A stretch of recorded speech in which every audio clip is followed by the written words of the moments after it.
Gledate oddajo Klepet ob kavi. Po podatkih SURS-a, torej Statističnega urada Republike Slovenije, se je število alergij v zadnjih 3 desetletjih močno povečalo. In to ne samo med odraslimi, tudi med tistimi najmlajšimi. In zakaj temu tako? Poklicali smo Marijo Ano Korman in že z nami v studiu. Živja, lepo pozdravljena. Živjo. Zdaj pravijo, da alergija je bolezen in da pravzaprav so krivi paraziti. Kaj? Je res temu tako? Ne, to nihče noče se o tem pogovarjati. Tudi. Ampak, veš, ob tem podatku statističnem, največje število obolelih za alergijami so otroci.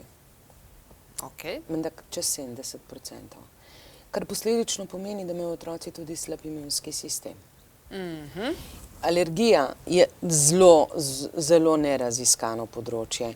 Predvsem vzroki so oziroma vzroki vemo, pršice, insekti, cvetovi, takšni in drugačni vonji in tako naprej, tudi hrana. Ampak kaj se zgodi, da se pravzaprav organizem odloči, da mu bo neka stvar, ki sicer ni alergen, nekega lepega dne postala alergen. Recimo paradižnik.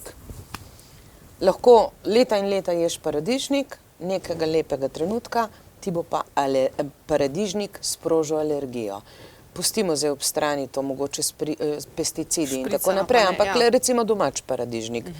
Nikoli ni bil alergen, potem pa imunski sistem nenadoma odreagira tako, kot da je to alergen.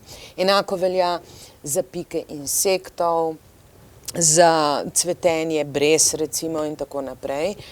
In dejansko se vedno več znanstvenikov nagiba k razlagi, da je med najbolj pogostimi vzroki za alergije prav prisotnost parazitov. Od parazitov se imunskemu sistemu dobesedno zmeša. Ne prepozna več snovi, ki je dejansko človeku nevarna in na katero ne odreagira, kot imunski sistem mora, to pomeni, da jo izniči ali ubije, in med snovjo, ki je nenevarna, pa kljub vsemu imunski sistem odreagira na njo kot na sovražnika. Zakaj pa zdravstvo recimo tako zanemarja pravzaprav? Veš kaj, zato ker nimajo načinov, da bi pravzaprav te obvladali. Imajo načine, imajo kemijo sicer, ampak znano je in jaz mislim, da je tudi tukaj vzrok za to navidezno ignoranco parazitov, korektnost zdravnikov, etičnost, ker vedo, da kemija, ki uničuje parazite, naredi toliko škode v organizmu, celo več kot kemoterapija, da praktično ljudem, ki imajo parazite, tako jih ima večina ljudi, ne predpisujejo teh močnih kemičnih zdravil, ker bi naredili praktično več škode z zdravili proti parazitom, kot jo naredijo sami paraziti. Poleg tega je še tako.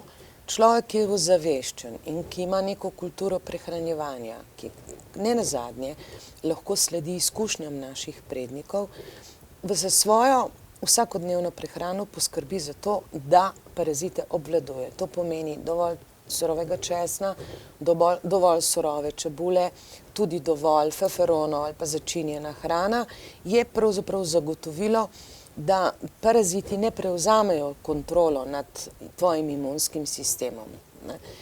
Ampak pri otroku seveda je pa to težko. Otrok ne bo jedel surovega česna ali čebule in feferonov in tako naprej. In zato je pri otrocih tudi toliko večja prisotnost parazitov. Poleg tega so otroci izpostavljeni igranju na tleh, v peskovnikih, ki jih seveda redko kdo pokriva in kamor hodijo mački na stranišče ali pa psi. Potem otroci so izpostavljeni seveda tudi parazitom, ki prihajajo iz živali na otroke, ker se igrajo z domačimi živalmi in tako naprej. Zato bi bilo nujno, za moje pojme, bi bilo to najbolj pomembno, da bi zdravstvo dobesedno uvedlo obvezno razparazitenje, seveda z naravnimi načini. Lahko so to zelišča, ki jih imamo doma, lahko so pa to pripravki, kot so recimo lisičke, skorje, trepetlike in nagljeve žbice.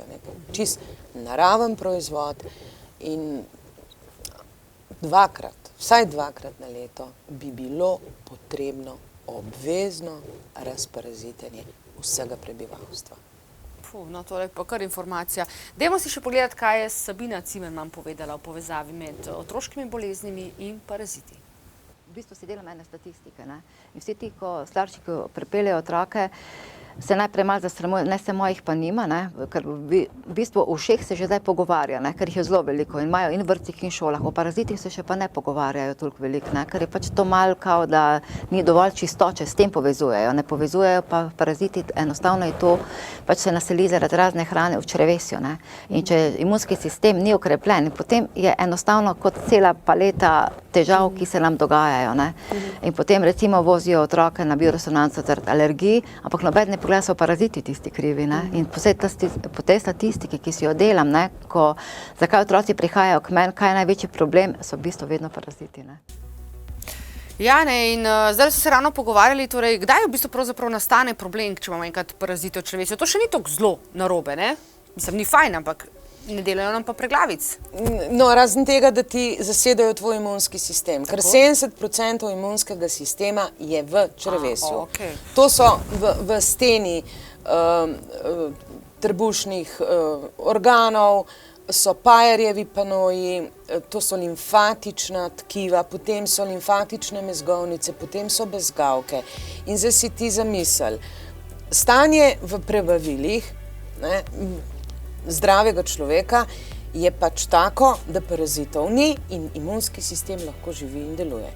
Če so tam prisotni paraziti, ta imunski sistem zasedajo paraziti, ker se hranijo s tem in tako naprej. Okay. Ena stvar, seveda, ki je negativna, je močan padec imunskega sistema. To pomeni, kapacitete imunskega sistema so manjše za 70%. Veš, kaj to pomeni? Ja, vsaka viroza te odnese. A ne? Pa to je v bistvu že prvi pokazatelj, ne? Že prvi pokazatelj. Druga stvar, ki pa seveda že alarmantna, je pa potovanje parazitov v druge organe. Paraziti potujejo, grejo v pljuča, so potem astme, razne bronhialne vnetja in tako naprej. Grejo v možgane, grejo v jetra, grejo kolikokrat, ampak o tem se ne govori, zato ker dejansko prisotnost parazitov je kot neka stigma, kot da bi bilo ljudi sram o tem govoriti. Korepanov je rekel, je dal podatek, da 80% vsega prebivalstva ima parazite. No, tudi Korepanovga imamo en posnetek, pa si lahko kar pogledamo, ne? Dajmo. Здравствуйте, дорогие друзья! Все, кто интересуется фитотерапией, те, кто любит растения, те, кто верят, что растения могут сделать чудеса. А это действительно так. Если лекарство старается лечить, то травы регулируют организм, укрепляют организм. Это очень хороший позитивный дополнительный компонент фитотерапии. Мы работаем во всех направлениях фитотерапии. И сейчас для начала мы с вами решили остановиться на проблеме паразитарной, противопаразитарной. Дело в том, что вот есть очень серьезные американские исследования, когда всерьез взялись и каждого человека посмотрели, 95% случаев нашли паразитов. Я думаю, что у нас в России, Словении, не намного лучше обстановка, поэтому вопрос серьезный и вопрос, а что паразиты? Паразиты, они ослабляют организм, а слабый организм, он подвержен болезням. И поэтому, конечно, нужно, укрепляя организм, заботиться и об этой стороне. Убирать лишних нахлебников из нашего организма нужно убирать. Пока мы решили остановиться на этой проблеме с вами, с вашей страной, и решили остановиться на вот таком хорошем противопаразитарном сборе, удобном в применении. И думаю, что наши алтайские растения, безусловно, помогут вам в этом.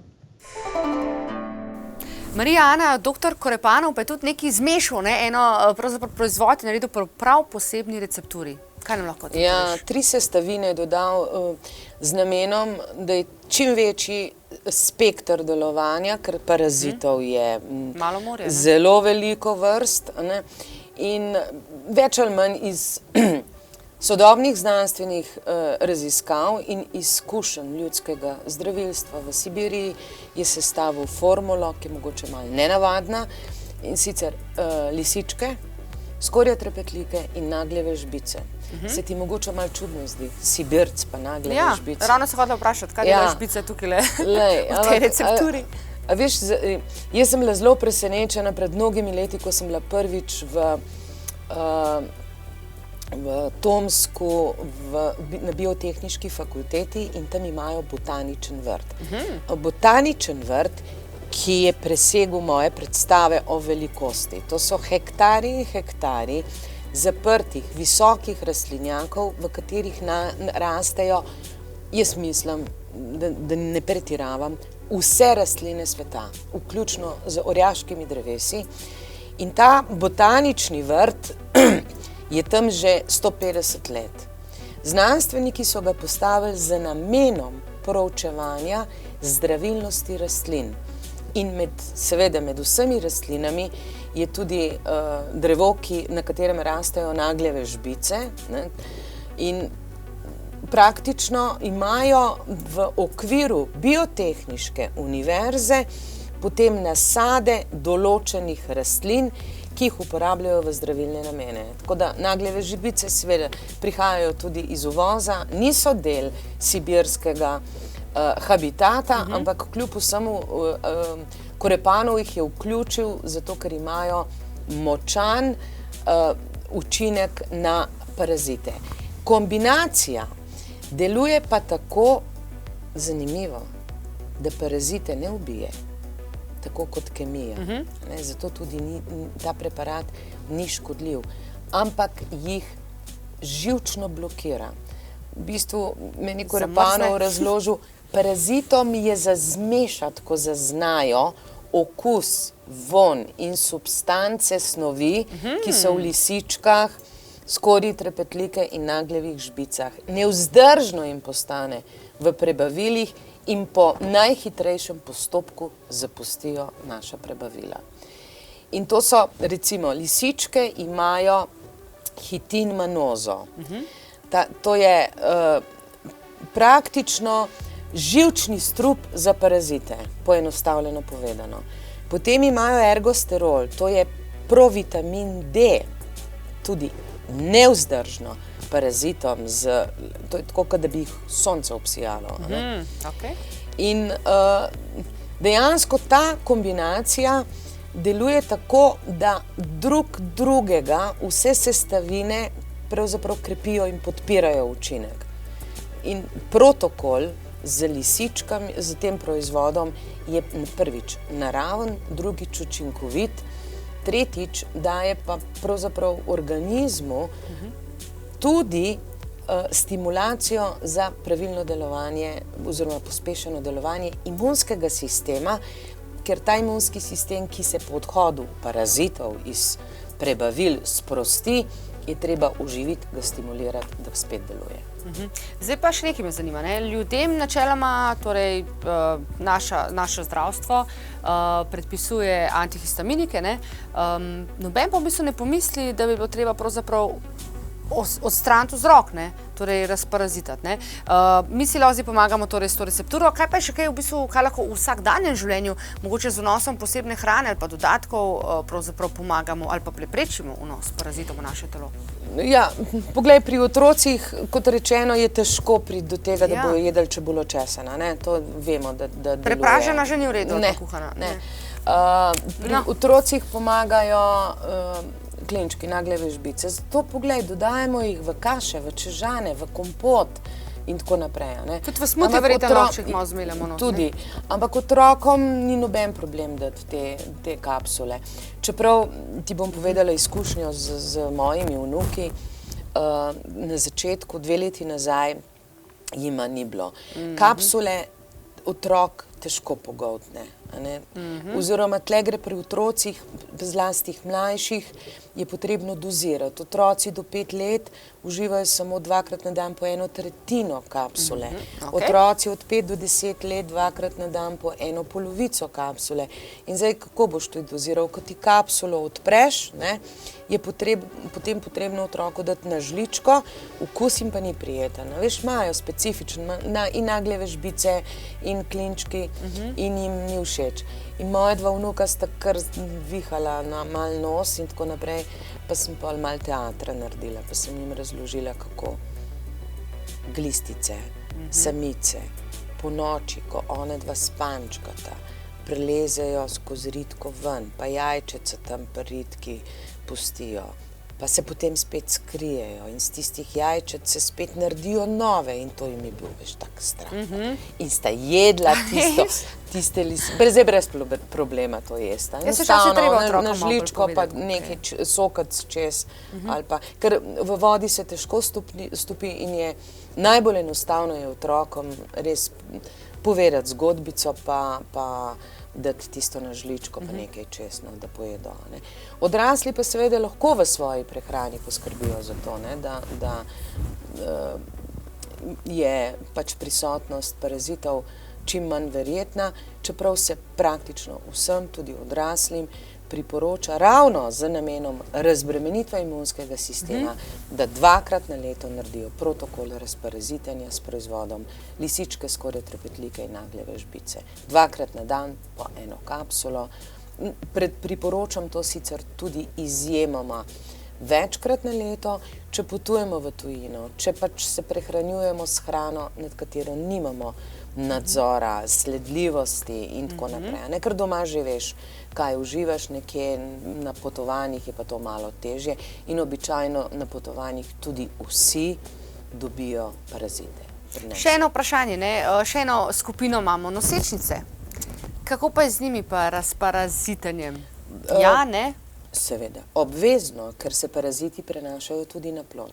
Nosečnica naj se razparaziti že pred zanositvijo, če je prišlo do nenačrtovane zanositve, pa ni razparazite, ne se lahko tudi v času nosečnosti, ampak koliko je pri nosečnicah zelo pomembno, da imajo imunski sistem dovolj močan in ga imajo, se narava poskrbi za to. Ampak kljub vsemu ti paraziti, tako kot lahko zlezejo v pljuča, jetra in tako naprej, lahko zlezejo potem tudi k otroku. Zakaj, če se da na tako enostaven in učinkovit in predvsem zdravju neškodljiv način odpraviti parazite. Super. Kaj pa recimo, zdaj, ko smo govorili o alergijah, a imate vi kakšne podatke, ne vem, v koliko času pa potem se lahko te alergije na nek način odpravijo ali zmanjšajo? Kakšne imate te izkušnje? Nekaj znancev mi je povedali, da ko so lani, recimo, ko so spomladi začeli protokol pri otrocih in pri sebi, ena gospa je bila alergična na cvetenje breze, spomladi so začeli protokol razparazitenja in tisto pomlad niti pri otrocih, niti pri gospe ni bilo nobenih alergičnih reakcij.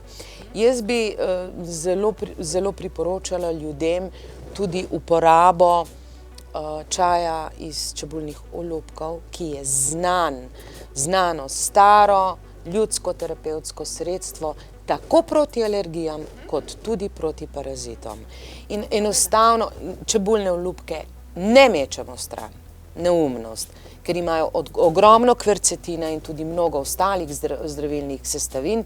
V 2 deci vode prekuhamo olupek ene rjave in ene rdeče čebule, pustimo 10 minut, precedimo in čez dan popijemo. Je protialergen in obenem deluje tudi proti parazitom. Super, odlično. Evo, še en čudovit domač recept smo izvedeli takole iz ljudskega pravzaprav, iz ljudskih modrosti naših prednikov. Zdaj pa vam moram še sporočiti, seveda, če imate kakršnokoli vprašanje, majčkeno bolj specifično morda, info@klepetobkavi.si za Marijo Ano Kolman. Hvala za obisk. Prosim.